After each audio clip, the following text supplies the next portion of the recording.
track is ready before us, the twin track and we will have to not go on, and we will have to a speed which in terms of numbers, a speed at 4 which in at terms 5 of numbers, at 5.5 at of 4 GDP, at 5 at 5.5 of GDP, 80% of GDP, but reach is the one which can give us the speed is the one to reach the which can give us destination by the speed 2047. to reach the So with that, destination by 2047. as a background, So with that, largely, I would like to say that I'd like to say that it gives me great pleasure to be here among such an esteemed gathering.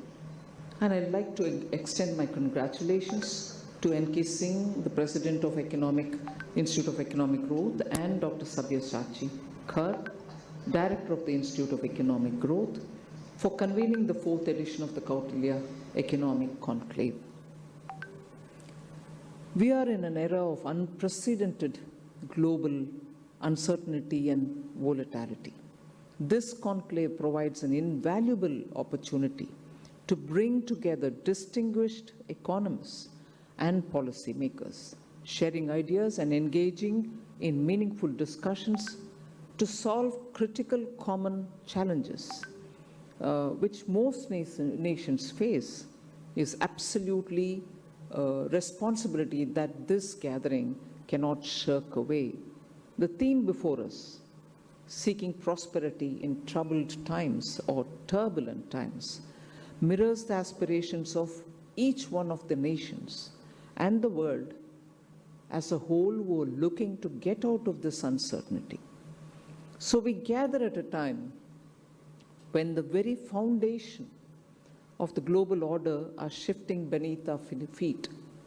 The world that emerged after the end of the Cold War, which led to the expansion of globalization, open markets, and the pursuit of multilateral cooperation, now appears to be a relic of the past. For 3 decades, a contested equilibrium allowed nations to pursue prosperity through integration and interdependence. That equilibrium has inevitably been upended, and the rules of international engagement are being rewritten, stating that the present is turbulent in some sense would be an understatement. The scale of the challenge which is in our hand is rather too big. So we will be understating the scale of the challenge at hand.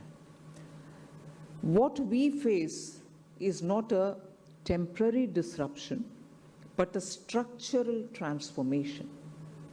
The question, therefore, is, and this is something on which I will request the gathering to ponder and come out with some answers, because none of what I'm going to say are answers to the problem which are in our hand.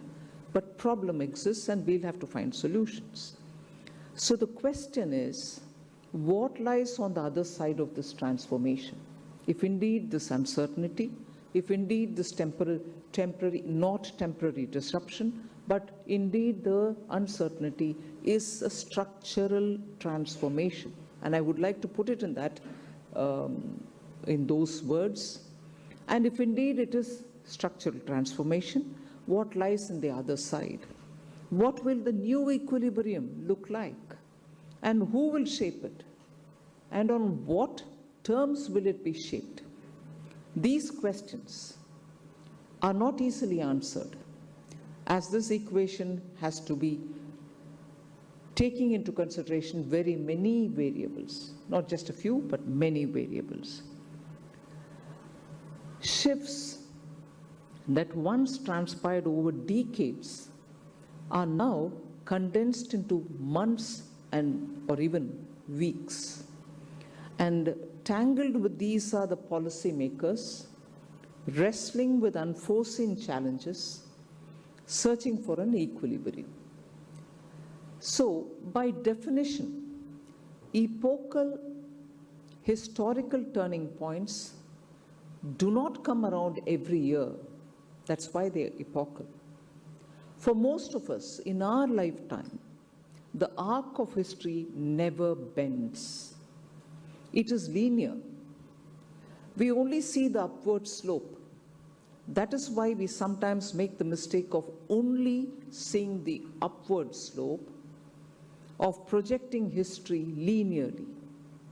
This is also why confidence in continuing with the confidence in continuity has rapidly waned as we experience the arc of history bending now, giving way to pervasive doubt. The global economy itself reflects this. And how? Low investment, high cost of capital, volatile energy prices, and the ever-present tension between Hello?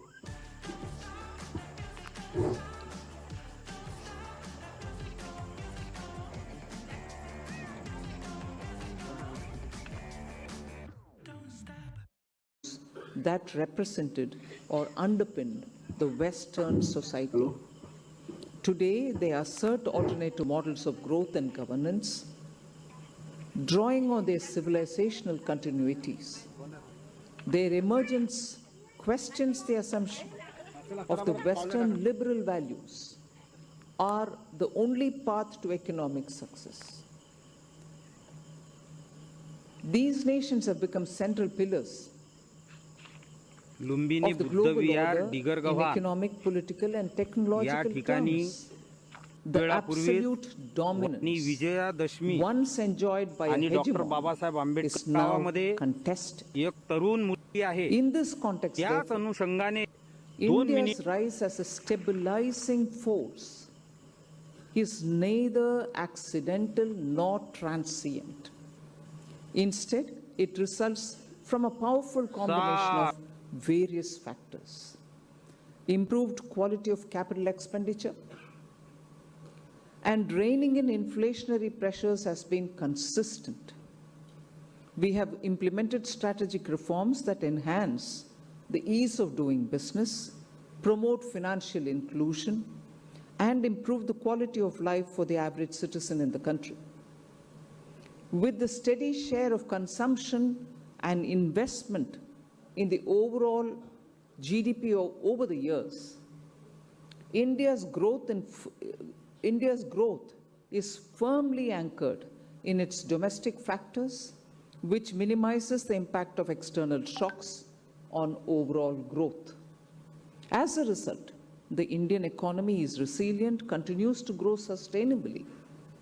However, just as eternal vigilance is the price for liberty, eternal performance is the price of strategic independence. There is no room for complacency or self-regulation beyond a quiet confidence in our abilities to take the right decisions and to execute them. For many smaller developing nations, the current geopolitical environment poses fundamental questions. To be sure, there are risks and opportunities, but questions do loom large. Will the world remain unipolar? Or are we entering a truly multipolar age? If multipolarity is our future, what shape will it take? Will it be one of cooperative pluralism, where different models coexist? Or will it harden into rival blocs and spheres of influence? Getting back to the old jargon, forcing nations to pick sides.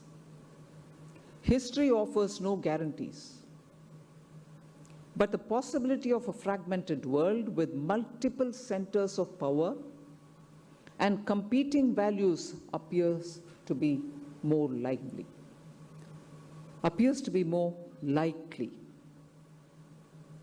So the trade-offs and imbalances, we need to spend a minute on that. So the questions that we asked are not abstract.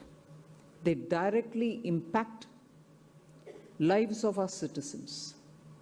For nations still climbing the development ladder, the trade-offs are particularly acute between energy transition and energy security, between the imperative of growth and the urgency of sustainability. So these are questions which are hitting the common man's lives. Between the drive for innovation and the realities of the labor markets, rich with young populations, between attracting capital and the burden of high borrowing costs, between the demands of productive investments and the temptation of financialization. These trade-offs define our options. They're not easily resolved, yet they cannot be ignored. These trade-offs are accentuated in a world with trends desiring and with trends towards de-risking, decoupling, and hence slowing globalization. Globalization, economic integration, and immigration are not natural states of affairs. They can unravel under pressure as they have in the past.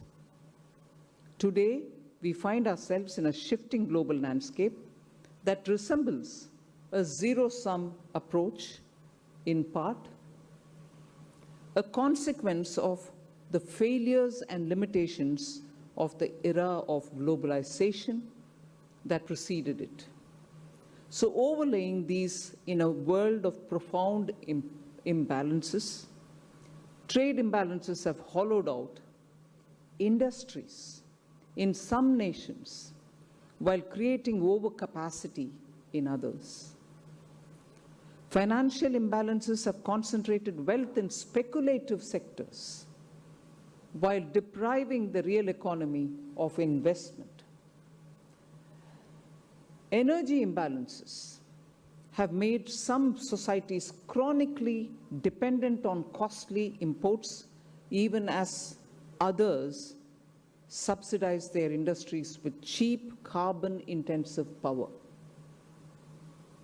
Net zero commitments pursued with regard to trade-offs risk driving up costs for developing economies while constraining their growth. These imbalances have become structural features of our world, distorting incentives, fueling political discontent, and so on. So the task before us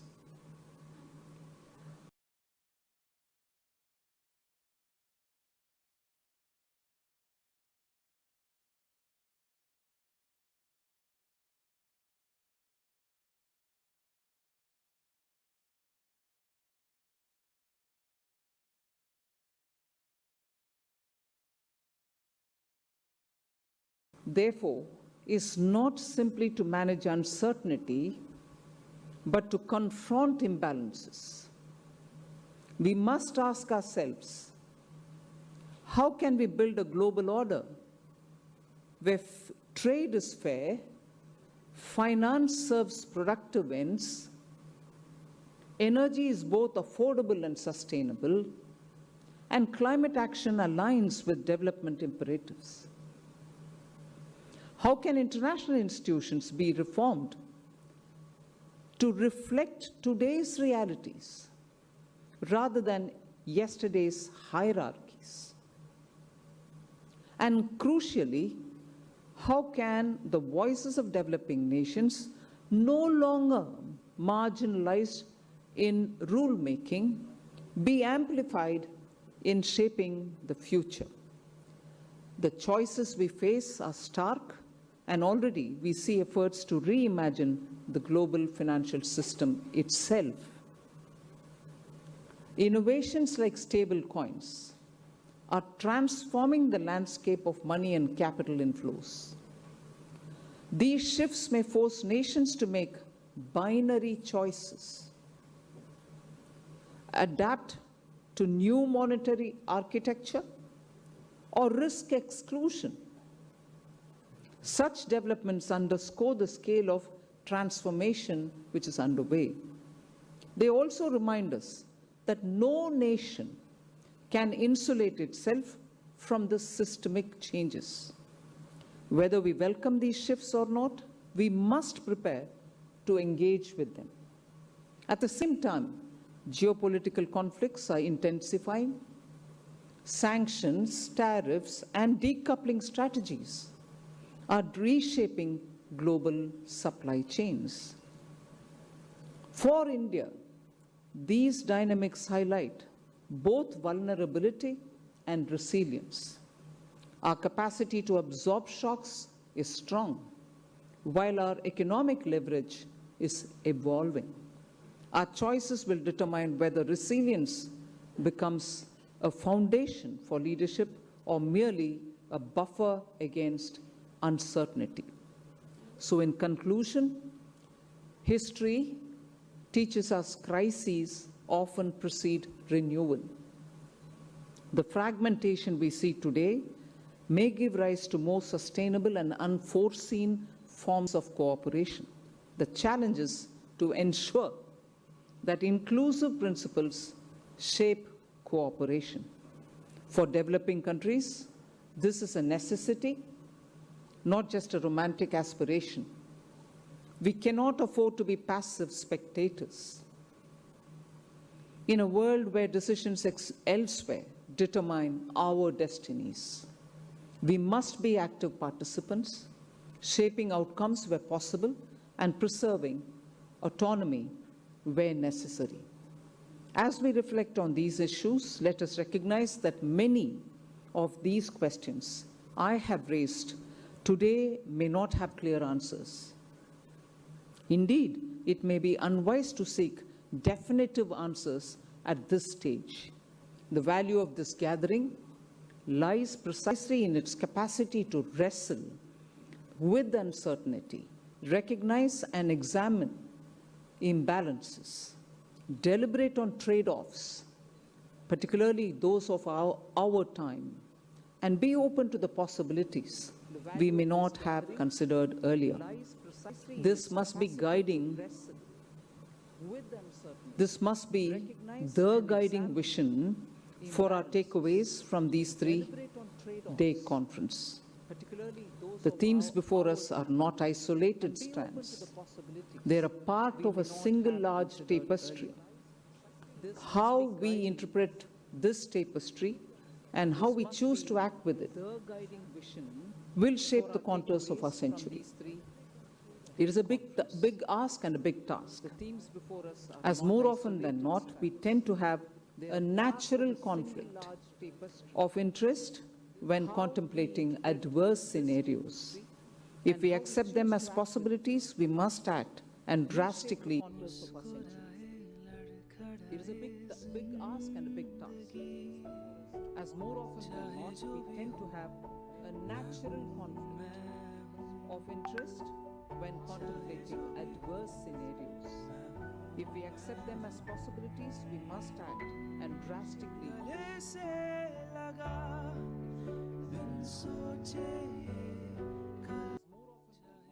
Not only as a crisis, but as an inflection point.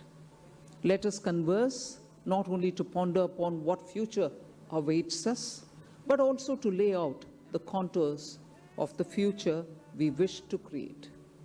And let us proceed with humility, that while history may sweep in wide arcs, the choices we make today will decide whether its currents carry us or help steer its course.